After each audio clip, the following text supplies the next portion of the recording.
नमस्कार, आप देख रहे हैं अपना बिहार, आपके साथ मैं हूं अलीम अतहर।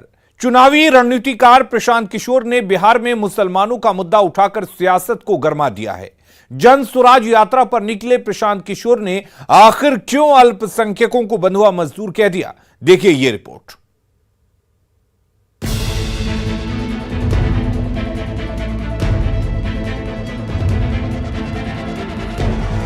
प्रशांत किशोर जो अपने गृह राज्य बिहार की 3,500 किलोमीटर की पदयात्रा पर हैं।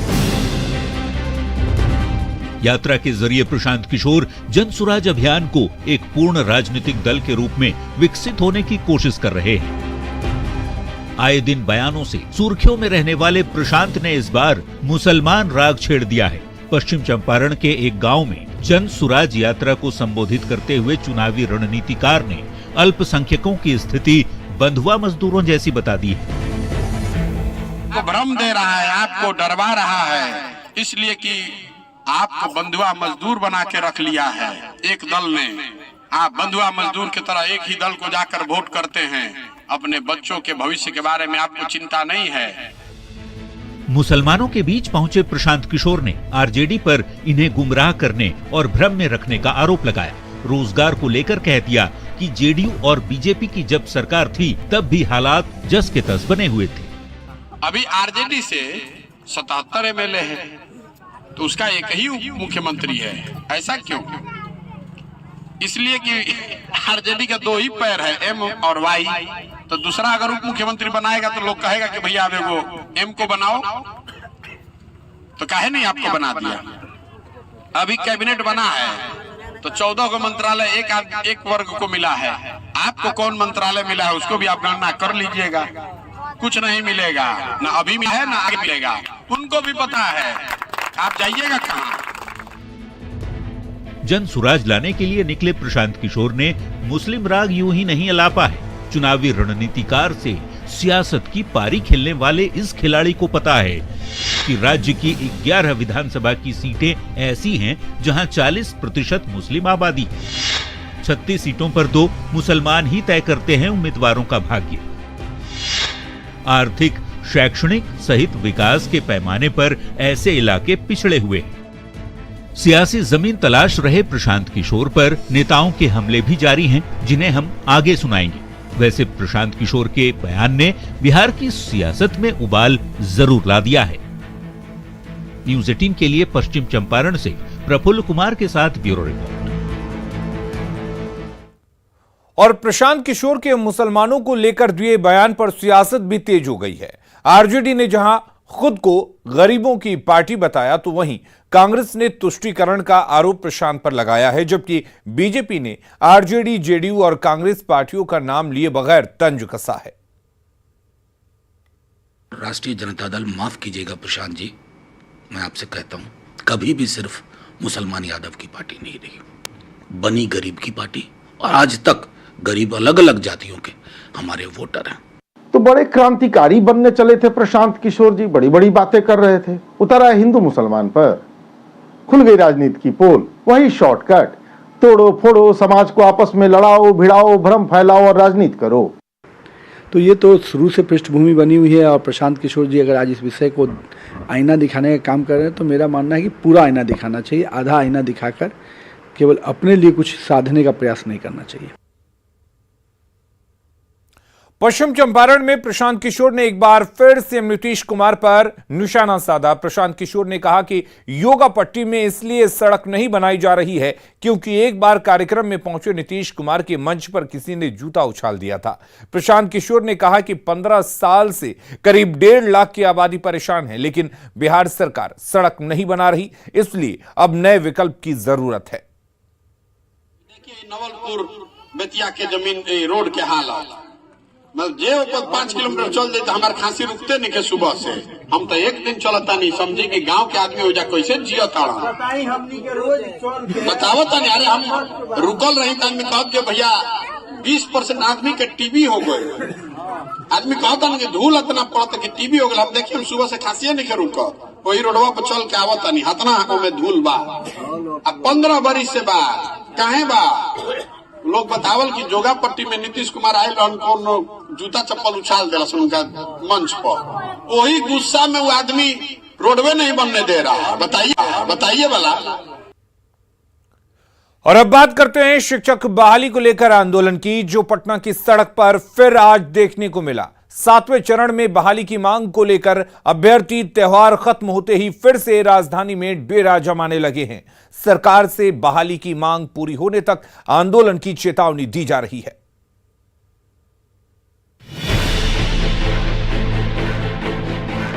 मैं चाहती हूँ कि हो गया आगाज रन का, युद्ध अभी जारी है। इस बार माँ बाप के सपनों को पूरा करने की 100% तैयारी है और इस बार आपके आश्वासन से हम लोग उठकर जाने वाले नहीं हैं।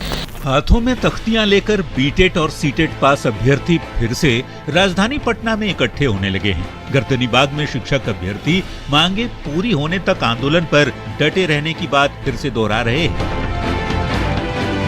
दिवाली और छठ खत्म होते ही एक बार फिर से राज्य भर के शिक्षक अभ्यर्थी गर्दनीबाग पहुंच गए हैं डेरा जमाने के लिए और देख सकते हैं कि पंडाल लगाकर सभी अभ्यर्थी अभी से आंदोलन शुरू कर दिए हैं। चेतावनी भी दे रहे हैं कि जब तक सरकार 7वें फेज का विज्ञापन जारी नहीं करेगी तब तक हम लोग आंदोलन जारी रखेंगे। शिक्षक बहाली के 7वें चरण की विज्ञप्ति की मांग को लेकर ये शिक्षक अभ्यर्थी फिर से आंदोलन पर हैं। बार बार मिले आश्वासनों से परेशान इन अभ्यर्थियों की एक ही मांग है, जल्द से जल्द बहाली। कई सारे अभ्यर्थियों की शादी नहीं हो रही है और जिनकी शादी हो चुकी है उनकी शादियां टूटने के कगार पे है, क्योंकि अब हम लोग अगर डेली यहाँ प्रोटेस्ट में आएंगे हम लोगों को भी तो सर बहुत कुछ सुनना पड़ता है। जवाब यही मिलता है कि बाबू आप लोगों का काम हो रहा है, प्रोसेस में है लगातार 3 साल से। अब बताइए कि हम लोगों का काम रुका क्या है, ये कोई नहीं बतलाता है, कोई नहीं दिखाता है कि आप लोग कब तक शिक्षक बनिएगा और कब तक स्कूल में जाइएगा। इसी साल 22 अगस्त को पटना की सड़कों पर नौकरी मांग रहे शिक्षक अभ्यर्थियों पर बेरहमी से डंडे बरसाए गए थे। तत्कालीन एडीएम ने प्रदर्शनकारियों पर जिस तरह से डंडे बरसाए उससे विभाग के साथ ही प्रशासन की भी किरकिरी हुई थी। अब पटना में फिर से शिक्षक अभ्यर्थियों का जुटान हो रहा है। उम्मीद है सरकार इनकी मांगों को नियमों के तहत जल्द पूरी करेगी और बीटेट सीटेट पास अभ्यर्थियों का आंदोलन खत्म होगा। न्यूज़ 18 के लिए पटना से रजनीश कुमार की रिपोर्ट। पूर्व सांसद और कोसी के बाहुबली नेता आनंद मोहन आज करीब 14 साल बाद 2 हफ्ते के लिए पेरोल पर सहरसा जेल से बाहर आए। इस दौरान उनके समर्थकों में काफी उत्साह दिख रहा था।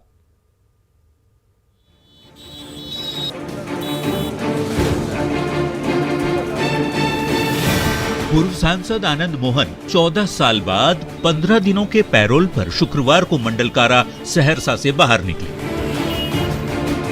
उनके जेल से बाहर आते ही समर्थकों की भारी भीड़ उमड़ पड़ी। समर्थकों में उत्साह भर गया। वैसे आनंद मोहन को पैरोल पर करीब 2 हफ्ते के लिए घर जाने की अनुमति मिली है। वो पारिवारिक समारोह में शामिल होंगे। सलाखों से बाहर निकलते ही आनंद मोहन ने कहा कि कानून के दायरे में रहकर ही वो काम करेंगे। जो हुआ अच्छा हुआ, जो हो रहा है अच्छा हो रहा है और जो होगा वो भी अच्छा होगा। बता दें कि आनंद मोहन बीते 3 दिनों से पैरोल की स्वीकृति मिलने के बाद भी कागजी प्रक्रिया कानूनी रूप से पूरी नहीं कर पाए थे, जिससे उन्हें जेल से बाहर आने में देरी हुई। आनंद मोहन के परिवार में बेटी का एंगेजमेंट है, जबकि बूढ़ी बीमार मां से मिलने की आनंद मोहन ने गुहार लगाकर पैरोल की सिफारिश मंजूर कराई है। आनंद मोहन की राजनीति में एंट्री 1990 में हुई थी। पहली बार वे सहरसा से एमएलए बने। 1996 में लोकसभा सांसद बने। कोसी इलाके में उनकी छवि बाहुबली नेता की है। उन्हें डीएम हत्याकांड में सजा मिली थी। गोपालगंज के डीएम जी कृष्णैया की हत्या 5 दिसंबर 1994 को कर दी गई थी। 2007 में निचली अदालत ने आनंद मोहन को मौत की सजा सुनाई थी, जिसे 2008 में पटना हाईकोर्ट ने बदलते हुए उम्र कैद सुनाया था। आनंद मोहन की पत्नी लवली आनंद भी सांसद रही हैं। बेटे चेतन आनंद शिवहर सीट से विधायक हैं। आनंद मोहन ने बिहार पीपुल्स पार्टी भी बनाई थी। न्यूज़ 18 के लिए सहरसा से कुमार अनुभव की रिपोर्ट। दिवाली और छठ पूजा में घर आने वाले लोग अब फिर से वापस अपने काम वाले राज्य में लौट रहे हैं। जैसे आए थे वैसे ही जाने की मजबूरी है। सीट नहीं मिलने के कारण यात्री ट्रेन के गेट और टॉयलेट के गेट पर बैठकर यात्रा करने को मजबूर हैं।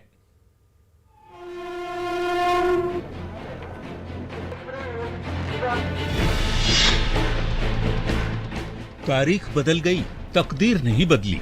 बिहार से जाने वाली ट्रेनों की इस भीड़ को देखिए।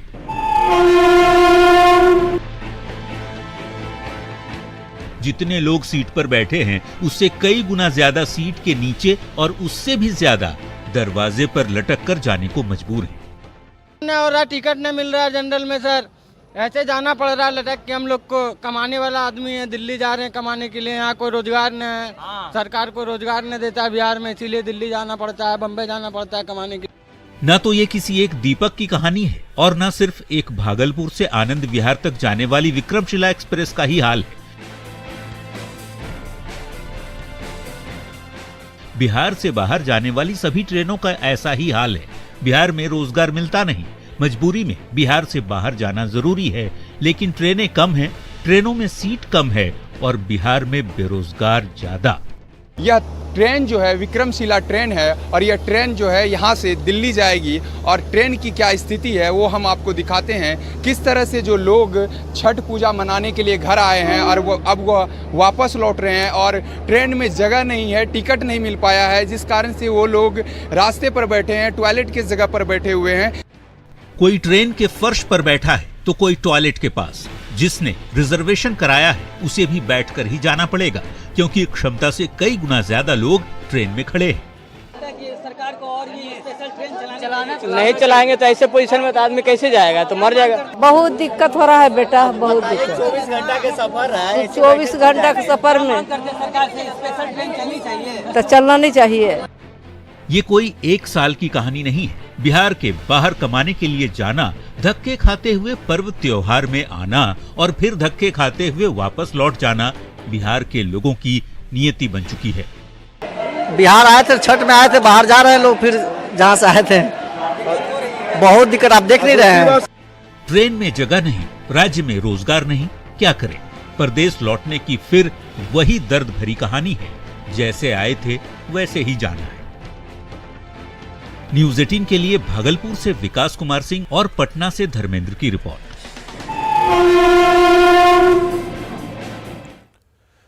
भागलपुर में एक बार फिर अतिक्रमण पर बुलडोजर चला है। 0 माइल थाना क्षेत्र में हाउसिंग बोर्ड की जमीन को अतिक्रमण से मुक्त कराया गया। कुछ लोगों ने सालों से जमीन पर अतिक्रमण कर रखा था। नोटिस देने के बाद भी जमीन खाली नहीं की गई, जिसके बाद कोर्ट के आदेश पर अतिक्रमण हटाने का काम शुरू किया गया। हालांकि लोगों का कहना है कि प्रशासन एक तरफा कार्रवाई कर रहा है। उनका कहना है कि रसूख वाले लोगों के खिलाफ कार्रवाई नहीं की जा रही है, जबकि आम लोगों के घरों पर बुलडोजर चल रहा है। दिक्कत हुआ, हम गरीब आदमी, हमरा तोड़ दिए। कोई विधानसभा है, विधान है, तो उसका घर नहीं टूट रहा है। रोड पर घर बना दिया पक्का, उसका घर नहीं टूट रहा है। कानून बनता है तो सबके लिए बनता है। क्या किनका घर नहीं टूट रहा है? हाईलाइन में देखिए किसका असली घर है, विधायक है, पैसा वाला है, उन लोग को भी तोड़िए। बोर्ड का है, सेक्टर 5 का लैंड है, यहाँ अवैध व्यक्तियों द्वारा अतिक्रमण कर लिया गया है। किस स्तर पर कार्रवाई की जा रही है? आवास बोर्ड की तरफ से, इसमें सहयोग जिला प्रशासन की तरफ से सहयोग मिला है। और पुलिस जवान कौन-कौन है? ये तो प्रशासन स्थानीय पुलिस है और जो फोर्स मजिस्ट्रेट के साथ जो बहाल होते हैं, लाइन से ये लोग आए हुए हैं। दंडाधिकारी सर तैनात? दंडाधिकारी 2 दंडाधिकारी हैं यहाँ। और कब तक सर पूरी तरह से खाली करवा लिया जाएगा? नहीं, समाहर्ता के यहाँ से जो लिस्ट मिला है उस लिस्ट के अनुसार अभी सिर्फ सेक्टर 5 का है। कितने घरों को सर? 21 घरों का लिस्ट। अररिया से इस वक्त एक बड़ी खबर आ रही है, जहां पर मकान में भीषण आग लग गई है। फर्नीचर कारोबारी के घर में भीषण आग लगी है और आग लगने से 50 लाख रुपए से अधिक के सामान खाक हो गए हैं। आग बुझाने में फिलहाल दमकल की टीम जुटी हुई है। ताराबारी के किस्मत खबाशपुर गांव की यह घटना बताई जा रही है। तस्वीरें आप देख सकते हैं, कितनी भयानक आग लगी है। आग की लपटें और धुएं का गुबार साफ तौर पर देखा जा सकता है और इस भयंकर आगलगी में ऐसी आशंका जताई जा रही है कि 50 लाख रुपए से अधिक का सामान जलकर खाक हो गया है। हाजीपुर में पर्स चोरी के आरोप में महिला की जमकर पिटाई की गई। घटना कचहरी रोड की है। बताया जा रहा है कि आरोपी महिला ने पैदल जा रही महिला के पर्स को काटकर मोबाइल और पैसे का छोटा पर्स निकाल लिया और अपने पुरुष साथी को देकर भाग गई, जिसके बाद पीड़ित महिला ने हल्ला मचाना शुरू कर दिया और आरोपी महिला को पकड़कर पीटना शुरू कर दिया। देखते ही देखते मौके पर भीड़ जुट गई। मौके पर पहुंची पुलिस ने आरोपी महिला को हिरासत में ले लिया है। उधर दानापुर के फुलवारी शरीफ में गायब मद्य निषेध विभाग के सिपाही आशुतोष कुमार को 3 दिनों बाद भी पुलिस नहीं खोज पाई है। इस मामले में फुलवारी शरीफ थाने में मामला दर्ज किया गया है और पुलिस जांच में जुटी है, लेकिन आशुतोष का अब तक कहीं आता पता नहीं है। आशुतोष के लापता होने से परिजन खासे परेशान हैं। पत्नी उनका फोटो लिए उनके आने का इंतजार कर रही है, तो 2 बच्चे भी अपने पापा के आने की प्रतीक्षा कर रहे हैं। परिवार को अनहोनी की आशंका सता रही है। सर मामला तो कुछ नहीं है, क्योंकि वो जिस तरह के इंसान थे उनका किसी के साथ कोई ऐसा मतलब लफड़ा नहीं था, लेकिन वो मद्य निषेध में कार्यरत थे, तो शराब वगैरह की थी में रहते थे, पकड़ाते थे ट्रक वगैरह, तो हो सकता है उस मामले में किसी तरह का कोई दुश्मनी निकाल सकता है। पापा मद्य निषेध सीआईडी में पोस्टेड थे सरदार पटेल भवन में।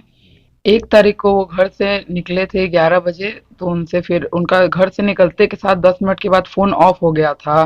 तो उसके बाद उन्होंने 12:30 पे कॉल किया, 17 सेकंड के लिए बात किया कि मेरा काम हो गया है, हम घर वापस आ रहे हैं। पर उसके बाद फिर से फोन स्विच ऑफ हो गया। बस वो 17 सेकंड फोन ऑन था, उसके बाद फोन स्विच ऑफ हो गया और अभी तक वो फोन ओपन नहीं हुआ है। हाउस में किराए के मकान लेके रहते थे सब परिवार। ड्यूटी के लिए घर से निकले 11 बजे, 1 तारीख को 11 बजे दिन में घर से निकले, ऑफिस नहीं पहुंच सके हैं और अभी तक उनका पता नहीं है। उनका मोबाइल स्विच ऑफ है। हम लोग लगातार उसमें प्रयासरत है, लगातार अनुसंधान कर रहे हैं और पॉलिटिकल वगैरह के आधार पर आगे का कार्रवाई किया जा रहा है। आरजेडी के पूर्व विधायक अनिल सैनी ने सीबीआई को खुला चैलेंज किया है। अनिल सैनी का कहना है कि सीबीआई बताए घोटाले के पैसे कहां गए। अनिल सैनी का यह भी कहना है कि उन्होंने ही घोटाले को उजागर किया था, लेकिन उन्हें ही फंसा दिया गया। जो रैकेट चलाते थे उन्हें गवाह बना दिया गया। अनिल सैनी का कहना है कि उच्च न्यायालय ने निचली अदालत के फैसले को सस्पेंड कर दिया है और सीबीआई से जवाब मांगा है। आपको बता दें कि कुर्नी से आरजेडी के पूर्व विधायक अनिल सैनी की सदस्यता एलटीसी घोटाले में चली गई थी। कोर्ट ने अनिल सैनी को फर्जी एयर टिकट के जरिए 24 लाख रुपए के सरकारी पैसे के दुरुपयोग का दोषी पाया था। बिना सैंक्शन ऑर्डर का जो है सो केस चला, बिना इनके खाता में पैसा हुआ केस चला और जो लोग इसको काम को करते थे उसी लोगों को गवाह बनाया गया। उस पर सीबीआई से हाई कोर्ट ने मांग किया कि आप जो है सो 2 सप्ताह के अंदर में जो है सो इनके अधिवक्ता को लिखित रूप से दीजिए और हमको भी अवगत कराइए, मगर वह 1 महीना हो गया, अभी तक उसमें वो जो है सो अपना जवाब नहीं दिया। पुराने पेड़ों को दूसरी जगह ट्रांसप्लांट करने की योजना फेल होने की कगार पर है। अब तक करीब 4000 बड़े पेड़ों को ट्रांसप्लांट किया गया, जिसमें से 2500 पूरी तरह सूख गए हैं। वन एवं पर्यावरण विभाग के प्रधान सचिव अरविंद कुमार चौधरी का कहना है कि कुछ स्थितियों को समझने की जरूरत है और अगली बार से उस पर विशेष रूप से काम किया जाएगा, तभी ट्रांसप्लांट किया जाएगा। जायजा लिया संवाददाता विनीता मिश्रा ने। ट्री ट्रांसप्लांट योजना यानी पुराने पेड़ों को दूसरी जगह शिफ्ट करना, ये योजना अब फेल होने की कगार पर है। जी हां, ऐसा हम इसलिए कह रहे हैं क्योंकि बिहार सरकार की तरफ से निर्माण कार्य लगातार कराए जा रहे हैं और ऐसे में जो पुराने पेड़ हैं उन्हें दूसरी जगह शिफ्ट किया जा रहा है और कई ऐसे पुराने पेड़ हैं जिन्हें अलग अलग जगहों पर शिफ्ट किया गया है और इसके तहत ये पेड़ अब सूखते हुए नजर आ रहे हैं। आपको बता दें कि अगर आंकड़ों की हम बात करें तो लगभग 4000 जो बड़े पेड़ हैं उसे 2020 से 21 के दौरान दूसरी जगह शिफ्ट किया गया है, जिसमें से करीब 2500 पेड़ पूरी तरीके से सूख चुके हैं। 1500 पेड़ों को छोटी छोटी टहनी तो निकले हैं, लेकिन उसे भी अगर सही तरीके से रख रखाव नहीं किया गया तो वो भी सूख जाएंगे। अगर आंकड़ों की हम बात करें तो औसतन 30,000 रुपए एक पेड़ पर 1 साल में खर्च किए जाते हैं। बावजूद इसके 30 साल से अधिक पुराने जो पेड़ है उसे बचाया नहीं गया। जो ट्रांसप्लांट किया गया है उसके मुताबिक गंगा किनारे एलसीटी घाट पर करीब 100 पेड़ों को लगाया गया है, जिसमें से करीब 70 सूख चुके हैं। वहीं चिड़ियाघर की अगर हम बात करें तो 60 पेड़ वहां ट्रांसप्लांट किए गए, जिनमें से करीब 40 सूख चुके हैं। बिहटा सरमेरा रोड की दोनों तरफ की अगर हम बात करें तो वहां भी ट्रांसप्लांट किए गए हैं, जहां 200 पेड़ों को लगाया गया है, जिसमें से लगभग 150 पेड़ वहां पूरी तरीके से सूख चुके हैं।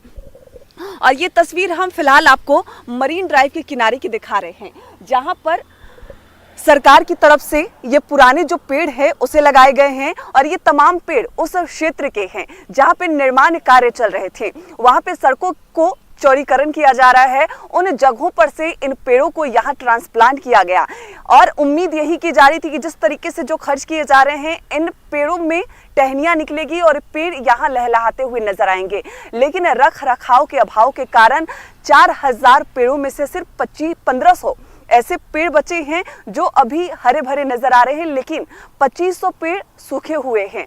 इतने खर्च हो रहे हैं, लेकिन नतीजा ये है कि ये पेड़ सूखने के कगार पर आ गए हैं और जो ट्री ट्रांसप्लांट योजना है वो फेल होने के कगार पर है। Vinita Mishra, news 18 Patna.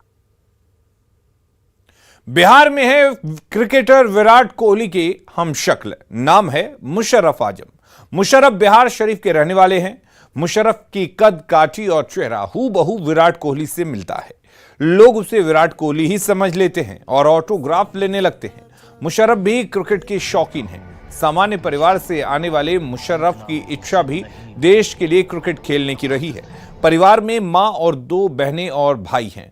Social media पर भी लोग उन्हें विराट कोहली ही समझ लेते हैं, लेकिन मुशर्रफ का कहना है कि ये उनका स्टाइल है। फिलहाल T20 वर्ल्ड कप चल रहा है और आज विराट कोहली का जन्मदिन भी है। इस मौके पर मुशर्रफ आजम ने विराट कोहली को बधाई दी है। ऐसा नहीं तो वैसा लेगा क्या? This is your favorite Virat Kohli top ringer. जहां एक तरफ वर्ल्ड कप का फीवर चल रहा है और वहीं विराट कोहली का जबरदस्त परफॉर्मेंस, और इस परफॉर्मेंस के बदौलत ही हम लोग पाकिस्तान से वो मैच जीते थे। और मेरी विश है कि इस बार T20 वर्ल्ड कप इंडिया जीते और विराट कोहली जबरदस्त परफॉर्म करे और 2-3 सेंचुरी हम लोगों को देखने को मिले। और आज बहुत ही स्पेशल डे है कि विराट कोहली का बर्थडे है। Happy birthday to the greatest player of the century. Today is your birthday. All the best for your today and tomorrow. Happy birthday to the most professional and stylish cricketer who always feel enthusiasm in the team. Happy birthday Virat Kohli. और अपना बिहार के इस bulletin में फिलहाल के लिए इतना ही। आगे देखेंगे झारखंड की खबरें जोहार झारखंड में। बिहार और झारखंड में न्यूज़ 18 का बजा डंका। प्रदेश की जनता ने दिखाया न्यूज़ 18 बिहार झारखंड पर भरोसा। न्यूज़ 18 बिहार झारखंड बना प्रदेश का नंबर 1 चैनल। आपके प्यार और भरोसे के लिए शुक्रिया। प्रदेश का number 1 news channel. Headlines presented by